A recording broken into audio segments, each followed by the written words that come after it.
கோடமழை கொண்டு வரும் கூந்தல் என்கிற மேகம்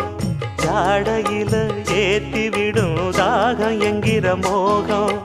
கோடியில ஒருத்தியம்மா கோலமயில் ராணி ஆடி வரும் பூங்கலசம் அழகிருக்கும் மேனி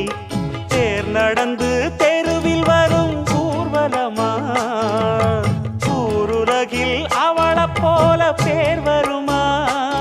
நல்ல பளிங்கு போல சிரிக்கும் மனச பறிக்கும் பவள விரிப்பு விளங்கிடாத இனிப்பு விவரம் புரிஞ்சிடாத துடிப்பு சந்திர ஜோதி வந்தது போல சுந்தர தேவி ஜொலிப்பு கலைவாணியோ ராணியோ அவள்தான் யாரோ சிலை மே